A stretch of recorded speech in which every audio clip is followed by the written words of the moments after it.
Hello and good morning YouTube. This is my Charisma XMR 210. Today is 31st of May. So let's ride and talk.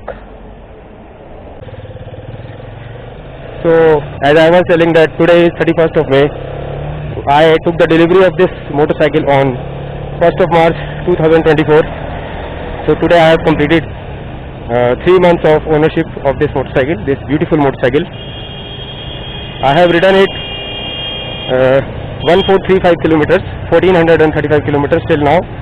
My daily running is around 14 kilometers up and down, to and fro from my work. And in these 3 months, I have done 2 small rides on the highway. So the topic of discussion for today is how is it to live with on everyday basis. So my primary usage for this motorcycle is inside the city for everyday use. So this is a very light and nimble motorcycle, very easy to handle and very light on your pocket also. I have done with one service. That service costed me around 1350 rupees. The detail of the service is in another video on my channel. I hope you can get the view. I am wearing my camera on my chest. So the fuel economy which I am getting inside the city is very respectable for this class of motorcycle. This is a 210cc motorcycle and it got ample enough power for your everyday use and on your highway use also. So the fuel economy which I am getting is 35 kpl plus. Today only I have filled the tank and I got a tankful to tankful fuel economy of 37.8 kilometers per liter. That's purely inside the city. And on the 2 rides which I have done on highway, I got a fuel economy of over 40 kilometers per liter. So some good things, there are some good things and there are some bad things about this motorcycle. The good things are this is very light and nimble, very easy to maneuver, and there are no heating issues. I have ridden it in the extreme heat of the summer. These current summers are very hot in Delhi. I have ridden it in bumper to bumper traffic and never felt any heating issue. The temperature bar is always slightly above the half mark, but still there is no issue.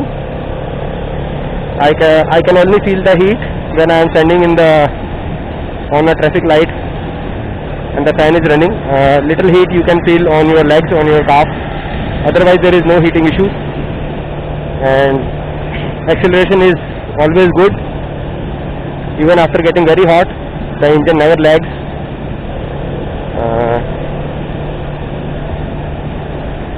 Gear shift is very smooth. In fact, it is the smoothest I have experienced on any motorcycle in this class. I have ridden the Pulsars, current Pulsars, both NS and the RS and R15 also. I have found this gearbox to be smoother than the R15 also. And I am 43 years plus of age, and I don't feel any stress on my wrist and on my shoulders while riding this motorcycle. On the R15, if I compare the riding position of the R15 is more committed, and on this Charisma it is more upright. So it's a very comfortable motorcycle. For the pillion also it is comfortable. The seat is wide enough but little bit higher. My daughter is 4-year-old. She always asks me for a ride in the night time, and she always sits on the tank on the front of the front rider seat, and she always giggles when she sits. She loves this motorcycle, and the sound that this motorcycle makes is very intoxicating. The intake roar is very sweet. Exhaust sound is very sweet also, and brakes are good, very effective. That ABS calibration is also very good. If you ride it very sanely, then the information display on the speedometer shows you a very good economy, well above 50 kilometers per liter. And now let's just talk about some bad things. The first bad thing is this top cowl of this motorcycle. The fitting could have been the top part of that top colored cowl on the black part of the tank is plastic, and the way it is fitted could have been better. It sometimes makes some noises, but I have fixed it. There are you need to adjust some screws on the top side near the battery cover, then it will stop making noises. And the speedometer could have been more brighter. If it is sunny, if the sun is on top of your head, then it is very hard to read. Otherwise it has got tons of information. It even shows your battery capacity and the current charging of the battery. It shows you distance to empty also. 2 trip meters are there. Toggling between the display meter or the instrument console is very easy. There are 2 toggle buttons on the left side of the handlebar here. And the other bad thing is the spongy feel of the front brake lever. I have fixed it, but the feel is still spongy, though the brakes are very effective, but according to my liking the lever is bit soft. And the vibrations.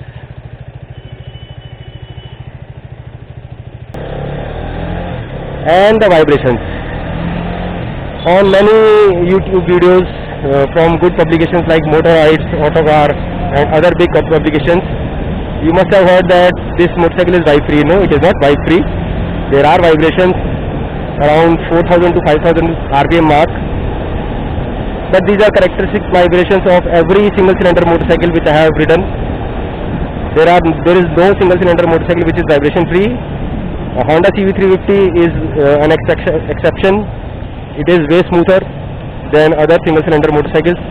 If you want a smooth motorcycle without any vibrations, then you should give it a try, the Honda CB350. But these vibrations on the Karizma XMR 210 are not very bad. You can easily live with it. There is a improvement in the vibration as I am piling up the kilometers. So, and I am very positive that with another service this vibration will go down further.